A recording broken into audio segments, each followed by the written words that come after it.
जय श्री श्याम मित्रों, हर हर महादेव।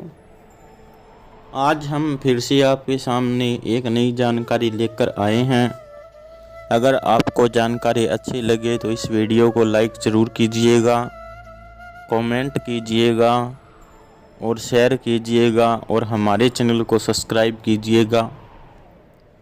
आज हम बात करेंगे मित्रों अपार धन योग के बारे में। कुंडली के अंदर अपार धन योग किस प्रकार से बनता है और हमें कौन कौन से जो भाव हैं कुंडली के अंदर वो देखने होते हैं, उसके बारे में हम चर्चा करेंगे। मित्रों, चर्चा करने से पहले अगर आपको कुंडली संबंधी किसी भी प्रकार की बात की जानकारी चाहिए या फिर पाठ पूजा संबंधी किसी भी प्रकार की बात की जानकारी चाहिए तो हमसे आप संपर्क कर सकते हैं। हमारा नंबर आपको डिस्क्रिप्शन लिंक के अंदर मिल जाएगा और वीडियो अच्छा लगे तो इसे शेयर ज़रूर कीजिएगा।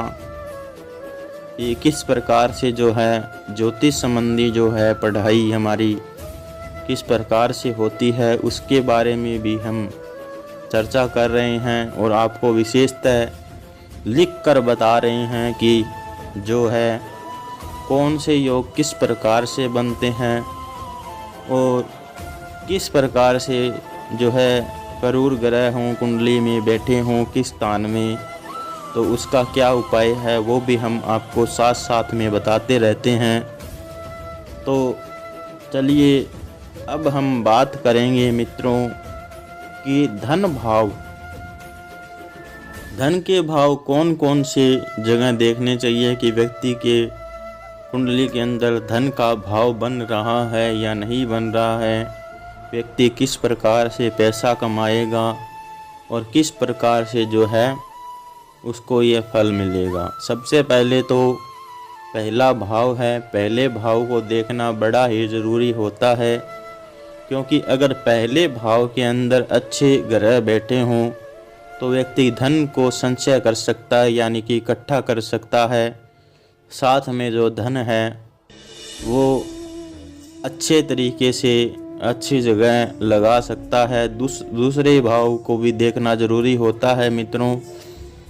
दूसरा भाव कुंडली के अंदर बड़ा ही महत्वपूर्ण रहता है। व्यक्ति कहाँ पे किस तरह संचय करता है धन, वो दूसरे भाव में जो है हमें देखना पड़ता है कि दूसरे भाव में कोई करूर ग्रह बैठा है या अच्छा ग्रह बैठा है या किस प्रकार से धन प्राप्त होता है। उसके बाद में हमें देखना पड़ता है पांचवा भाव। पांचवें भाव के अंदर हमें भी देखना पड़ता है मित्रों की व्यक्ति जो धन इकट्ठा किया है उसके योग्य है या नहीं, वो आगे आने वाले समय में जो है ये धन ऐसे ही बर्बाद तो नहीं कर देगा या फिर ऐसे ही खर्च तो नहीं कर देगा। उसके बाद में मित्रों हमें देखना पड़ता है कुंडली के अंदर सातवां भाव। सातवां भाव भी धन के लिए बहुत महत्वपूर्ण है।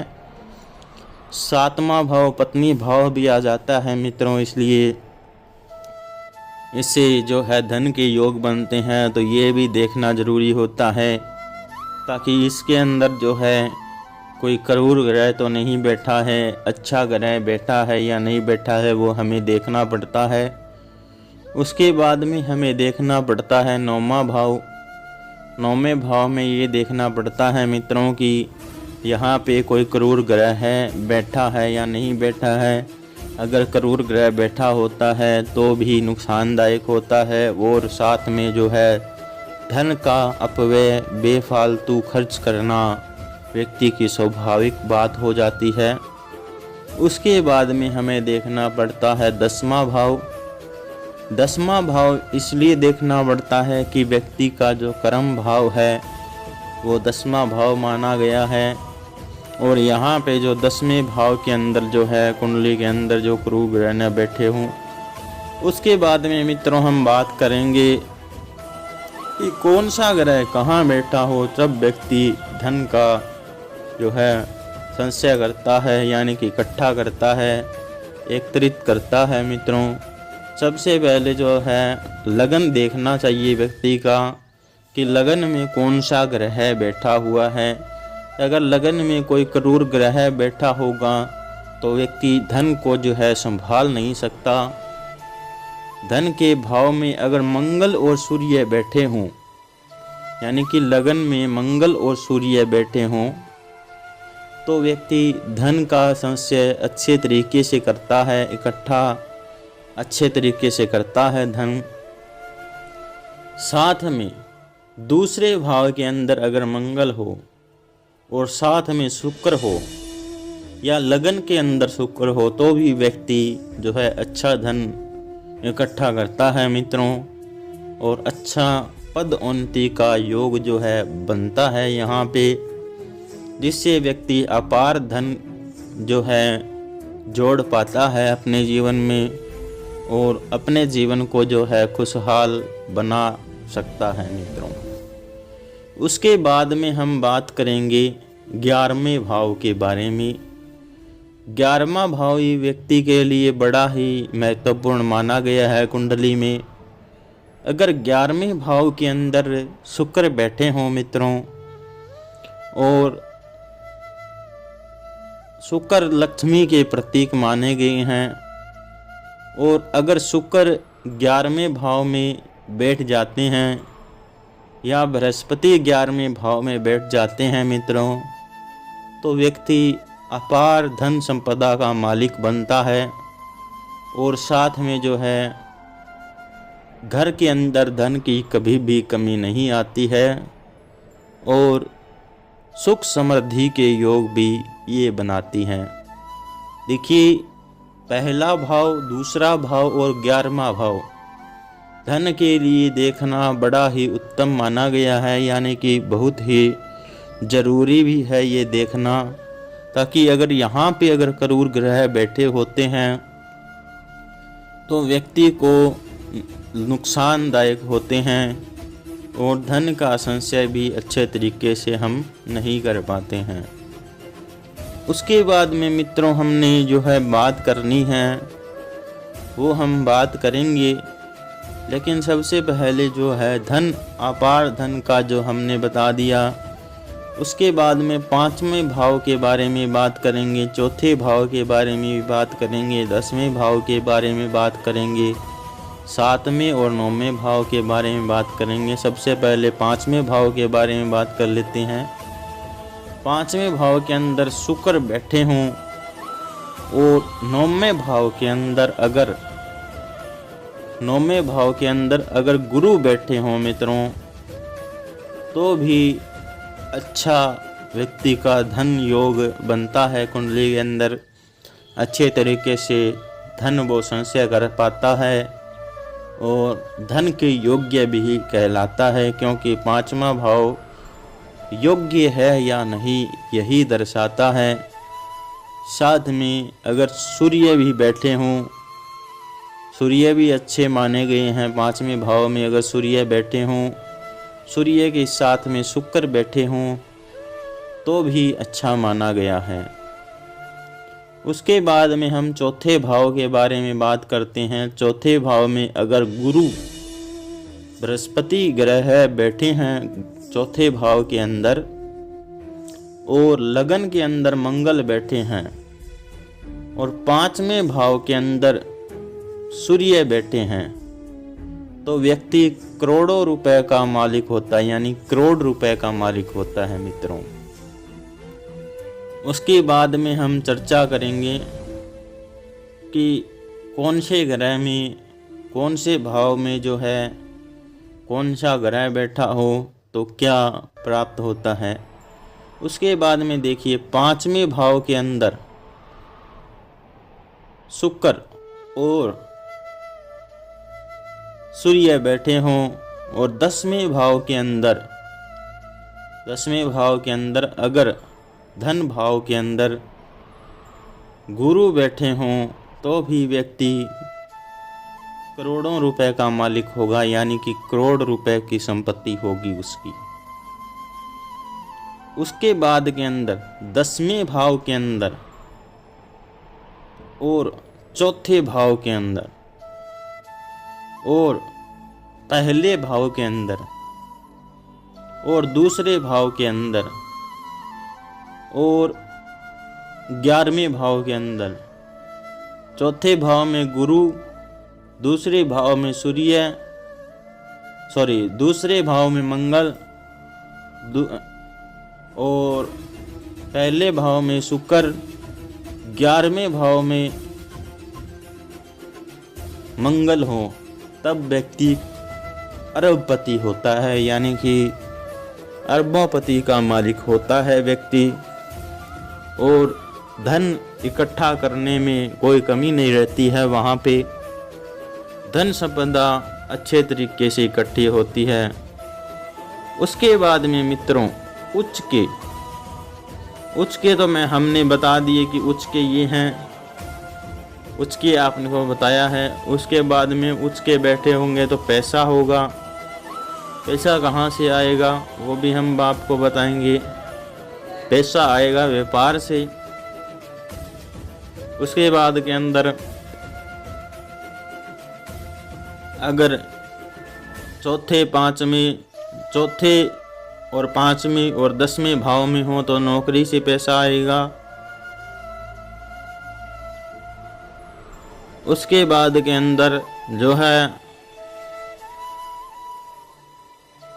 उच्च पद भी प्राप्त होगा उस व्यक्ति को, यानी कि उच्च के जो संकेत हैं वो चौथे भाव को और पहले भाव को देखकर हम लगा सकते हैं, या 11वें भाव का हम देखकर लगा सकते हैं। उसके बाद के अंदर मित्रों हम बात करेंगे कि प्रॉपर्टी में कहाँ से पैसा आएगा। प्रॉपर्टी के अंदर जो है हमने बताया कि दूसरे भाव के अंदर और 11वें भाव के अंदर, लगन के अंदर द्वितीय यानी दूसरे भाव का संबंध, अगर आपको लिख के भी बता रहे हैं, लगन का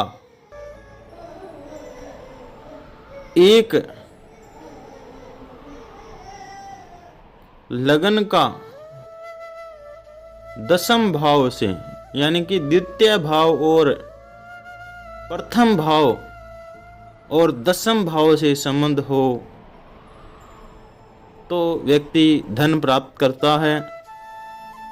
उसके बाद में 9वें भाव का धन भाव, यानी कि धन भाव कौन सा हो गया, दूसरा भाव हो गया, संबंध हो तो व्यक्ति अच्छा पैसा कमाता है।